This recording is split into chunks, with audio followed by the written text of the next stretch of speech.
சாய்ராம். அன்பு சாய் சொந்தங்களே, இந்த பிரார்த்தனை கோபுரம் வண்டலூர் வழித்துணை பாபா கூட்டு பிரார்த்தனை கோபுரம். பாபா கிட்ட வேண்டிக்கிட்டா கண்டிப்பாக நம்மளை வழித்துணையாக வாழ்க்கையெல்லாம் துணையாக இருப்பார். இந்த ஜன்னல் வழியில் நமக்கு எல்லாத்தையும் வர வைப்பார், அன்பை வர வைப்பார், நல்ல எனர்ஜியை வர வைப்பார். பாருங்கள், என் வீட்டில் எப்போவுமே பண கஷ்டம், பணத்துக்கு கஷ்டம் திரும்ப திரும்ப வருது அப்படின்னு ஒரு அன்பர் பிரார்த்தனை பண்ணிக்கிட்டார். வாசலில் ஒளி இல்லை அப்படின்னா வாழ்க்கையில் நம்பிக்கையும் குறைய ஆரம்பிக்குங்க. சில வீடுகளில் ஒரு விஷயம் ரிப்பீட்டாக நடந்துக்கிட்டே இருக்குது. காசு வருது ஆனால் தங்க மாட்டேங்குது. ஒரு கடன் முடிஞ்சால் இன்னொரு செலவு, ஒரு பிரச்சனை போனால் இன்னொரு டென்ஷன்.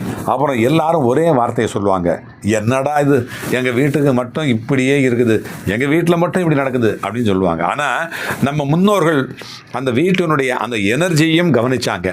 அதனால தான் வாசல் இருட்டாக இருக்கப்படாது, சாயங்கால நேரத்தில் தீபம் அணையவே கூடாது அப்படின்னு சொல்லி வச்சாங்க. இருட்டு அப்படிங்கிறது வெறும் வெளிச்சமில்லாத நிலை மட்டும் இல்லைங்க, நம்பிக்கை குறைய ஆரம்பிக்கிற அந்த நிலையும் கூட இருட்டு தான். அதுதான் பாபா சொல்றாரு, ஒளி ஏற்றுகின்ற வீடுகளில் மனசு முழுசாக தோற்று போகவே போகாது. முன்னாடி மாலை ஆனதுமே முதல்லலாம் பெண்கள் வாசலை தொடச்சி கோலம் போட்டு தீபம் ஏற்றுவாங்க. அந்த நேரம் வீட்டுக்குள்ளார ஒரு டிவைன், ஒரு காம்னஸ் வரும். இப்போது டிவியோட சவுண்டு, ஃபோன் ஸ்க்ரோலு, அந்த ஸ்ட்ரெஸ்ஸு, பேசுகிற வார்த்தைகள், அதனால் மாலை நேரம் மங்களகரமான அந்த வைப்ரேஷன் மெதுவாக மறைஞ்சு போயிடுச்சு. அதனால் இனிமேலாவது நாம் ஒரு சின்னதாக சேஞ்சு பண்ண ஆரம்பிப்போம். சாயங்காலம் 5:30லேருந்து 6 மணிக்குள்ளே வாசலை சுத்தம் பண்ணிவிட்டு ஒரு சின்ன தீபத்தை ஏற்றிட்டு குழந்தைகளையும் 2 நிமிஷம் அங்கே உட்கார வச்சு நிற்க வச்சு நல்லா ஓம் சாய்ராம் அல்லது உங்கள் இஷ்ட தெய்வத்தை, இந்த பாபாவுடைய நாமத்தை சொல்லுங்கள். அந்த 2 நிமிஷம் வீட்டினுடைய எனர்ஜி அப்படிங்கிறது அப்படியே ரெஸ்ட் ஆகும். அது இல்லாமல் ஒரு முக்கியமான விஷயம் உங்களுக்கு சொல்கிறேன். சாயங்காலத்தில் விளக்கு ஏற்றின பிறகு அன்னெசரியாக கடன் பயம், அழுகை, நெகட்டிவான வார்த்தைகள் இதெல்லாம் பேசவே படாது. ஏன்னா அந்த நேரம் மனசு ரொம்ப அப்சர்வ் பண்ணும் எல்லாத்தையும்.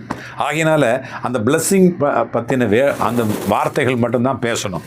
நல்லது நடக்கும், பாபா காப்பாற்றினாரு, நமக்கு வழி திறக்கும், இப்படியே சொல்லுங்கள்.